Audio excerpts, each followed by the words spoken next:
Però lì bisogna sapere, dice, ma c'ha ragione, c'ha torto, è una sciocchezza, è come se si festeggia in tante parrocchie, che dobbiamo fare, che non dobbiamo fare. Io sono rimasto dinanzi a certe cose, perché questo insomma, non è una cosa indifferente, capirci un pochino chiaro, ma andate a vedere gli scritti dei santi, che cosa, come i santi si sono relazionati nel corso della storia in certi periodi. Io ho un libretto di San Giovanni Battista della Salle, è un santo.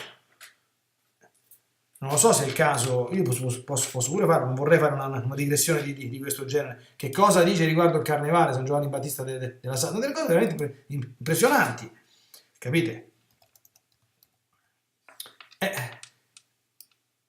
E dinanzi a quelle cose, ma che cosa vogliamo fare?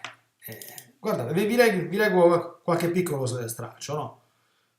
Ce l'ho qua davanti, sto davanti al computer.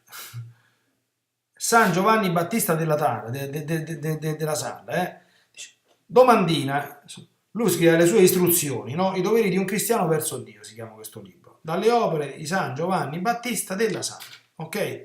Santo canonizzato dalla Chiesa Cattolica.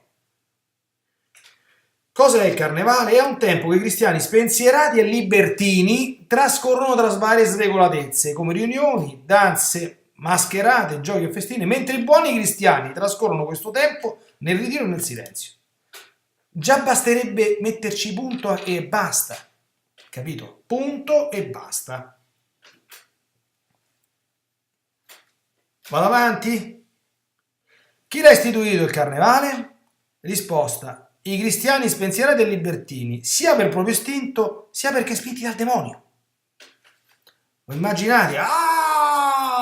Se lo dico io una cosa del genere, succede il finimondo. Ma l'ha detto lui.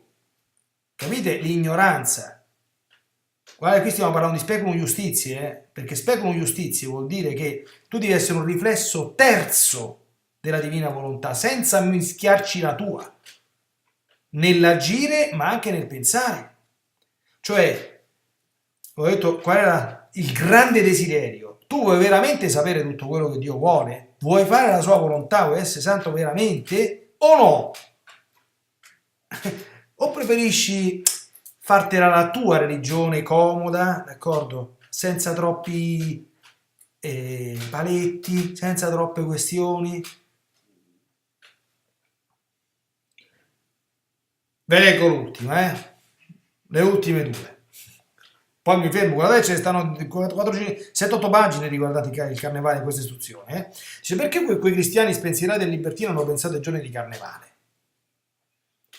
Risposta: per due motivi. Primo, per dare alle sregolatezze e ai disordini di una vita libertina lo stesso tempo che buoni cristiani dedicano al digiuno quaresimale, perché ha spiegato nella seconda domanda che il carnevale dura 5 o 6 settimane prima della quaresima. Quindi, a sfregio, siccome a quei tempi dopo mi costringe a fare digiuno le cose, intanto mo prima me scateno. Questo sarebbe la ratio.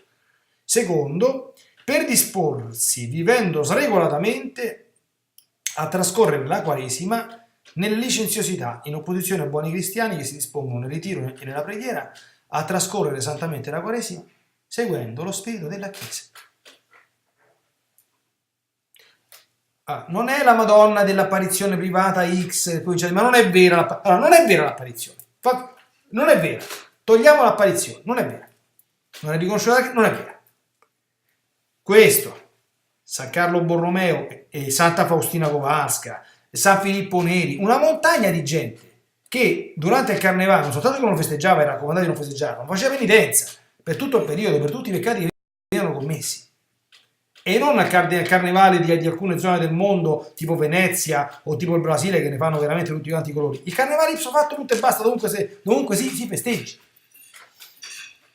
Perdonate, era un pochino di tempo che mi risparmiavo qualche provocazione, no? Santa, ecco. Allora, succede un discorso di questo genere, libero, capite? Allora, è chiaro che poi l'attuazione quando uno arriva un'informazione, l'informazione l'arriva, uno assorbe il